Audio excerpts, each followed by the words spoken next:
Hello everyone, welcome to my online study point. दोस्तों, आप सभी को स्वतंत्रता दिवस की बहुत बहुत हार्दिक शुभकामनाएं।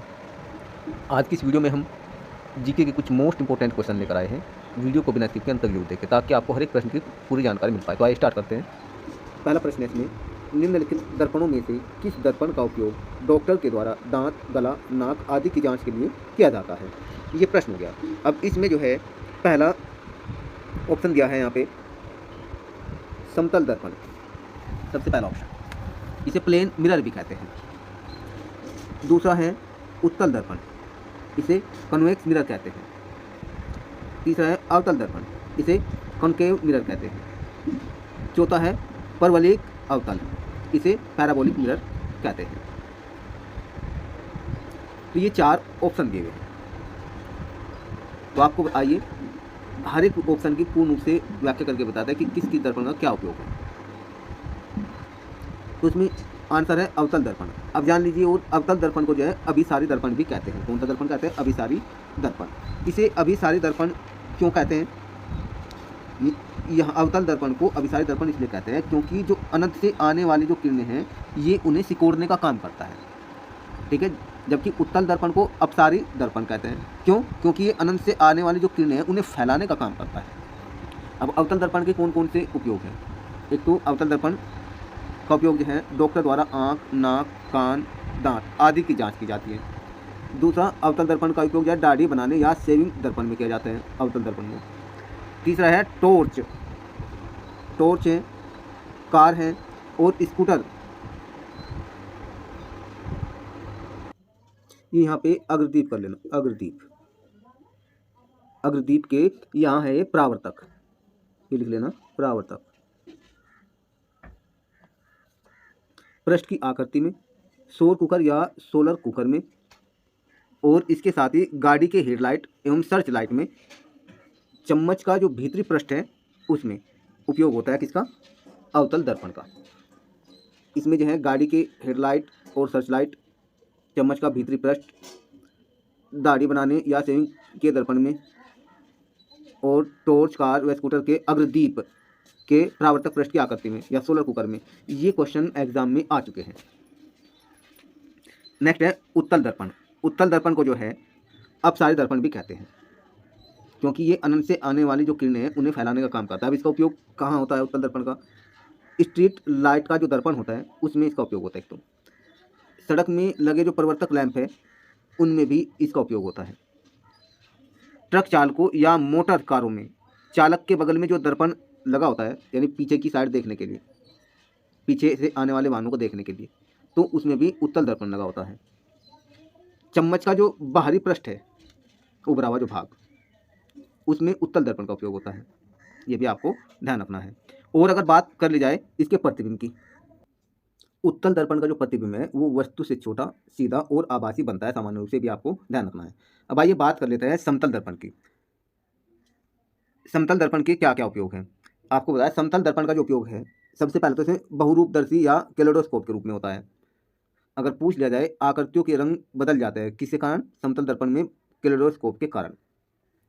क्यों बदल जाते हैं? क्योंकि जब बहुरूपदर्शी दर्पण का उपयोग किया जाता है तो उसमें 3 समतल दर्पण होते हैं। कितने? 3 त्रिभुजाकार उसमें रखे हुए, ये ध्यान दीजिए, ठीक है। 3 समतल दर्पण होता है और प्रत्येक यानी 2 समतल दर्पण के बीच में जो है 60-60 अंश का कोण होता है, ये भी आपको ध्यान रखना है। नेक्स्ट समतल दर्पण का जो उपयोग है पेरिस्कोप में, यानी परिदर्शी में, परिदर्शी के लिए। परिदर्शी का अगर पूछ लिया जाए कि परिदर्शी का उपयोग या पेरिस्कोप का उपयोग कहाँ होता है, तो युद्ध के समय बंकर में छिपे सैनिक जमीन पर चल रहे दुश्मनों की गतिविधियों को देखने और पनडुब्बी जहाज में पेरिस्कोप का उपयोग होता है। ये भी आपको ध्यान रखना है। ये समझ लीजिए कि समतल दर्पण का उपयोग होता है, ठीक है। अगर पेरिस्कोप ऑप्शन में नहीं दिया हुआ या परिदर्शी ऑप्शन में नहीं दिया हुआ तो आपको समतल दर्पण ध्यान रखना है। नेक्स्ट है आईना। आईना में समतल दर्पण का उपयोग होता है, यानी देखने की वाला जो शीशा है उसमें, आईने में। अगर पूछ लिया जाए कि व्यक्ति द्वारा अपना पूर्ण प्रतिबिंब देखने के लिए दर्पण की ऊंचाई कितनी होनी चाहिए, तो आपको, या दर्पण की लंबाई कितनी होनी चाहिए, तो आपको ध्यान रखना है कि व्यक्ति द्वारा अपना प्रतिबिंब पूर्ण देखने के लिए जो है दर्पण की जो लंबाई है व्यक्ति की लंबाई की आधी होनी चाहिए, यानी जो व्यक्ति उसे देख रहा है उस व्यक्ति की लंबाई की आधी होनी चाहिए। ये भी आपको ध्यान रखना है। और अगर बात कर ली जाए समतल दर्पण के प्रतिबिंब की, तो समतल दर्पण का जो प्रतिबिंब है वो हमेशा सीधा, आभासी और बिंब के समान आकार का होता है। ये भी आपको ध्यान रखना है। अगर बात कर ली जाए, दो समतल दर्पण को सटाकर इस प्रकार से रखा जाए कि उनके बीच में कोई कोण हो।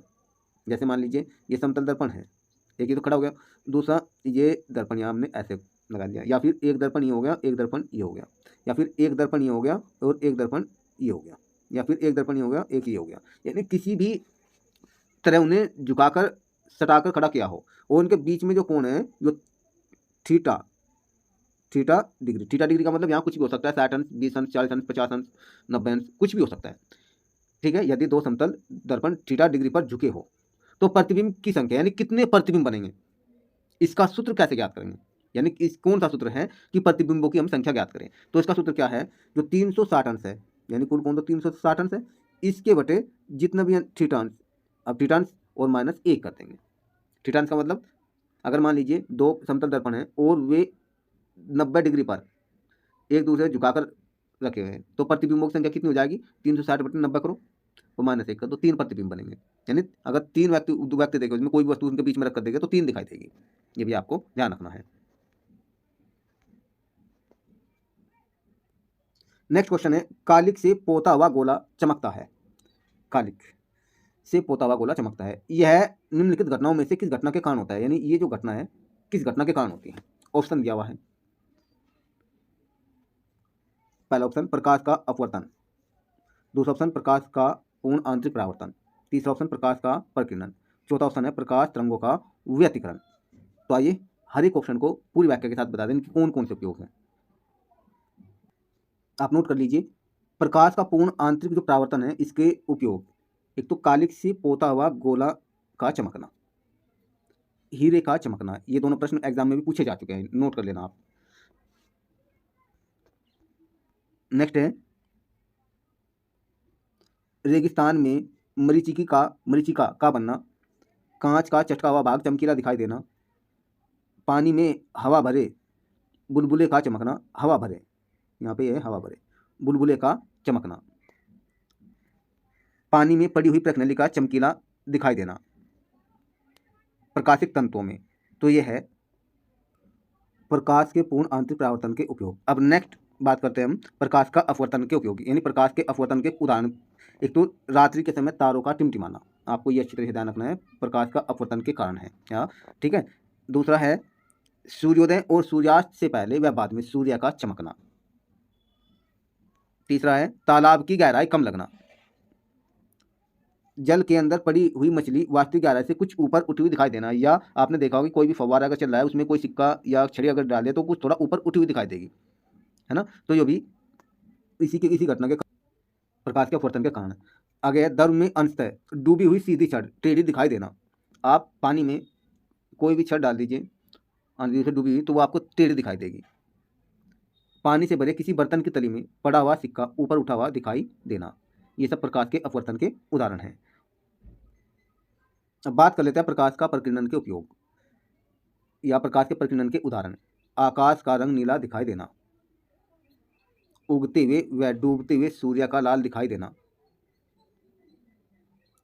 समुद्र का पानी नीला दिखाई देना और दोपहर के समय सूर्य का सफेद दिखाई देना, ये सब उदाहरण किसके, प्रकाश के प्रकीर्णन के। दूसरा है इसमें अंतरिक्ष से आसमान का काला दिखाई देना, ये प्रश्न एग्जाम में पूछे जा चुके हैं, ये भी पूछा जा रहा है अंतरिक्ष से आसमान का काला दिखाई देने का मुख्य कारण क्या है। तो वहाँ पे जो है वायुमंडल न होने के कारण प्रकाश का प्रकीर्णन नहीं हो पाता, ये भी आपको ध्यान रखना है।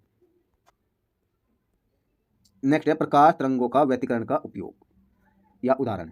साबुन के बुलबुलों का रंगीन दिखाई देना, ये उदाहरण है प्रकाश तरंगों का व्यतिकरण। जल की सतह पर फैली हुई केरोसिन तेल यानी मिट्टी का तेल की प्रकाश सूर्य के प्रकाश में रंगीन दिखाई देना।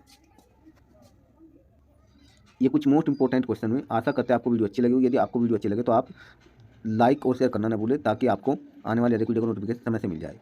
फिर मिलता है नई वीडियो में कंटेंट के साथ। जय हिंद।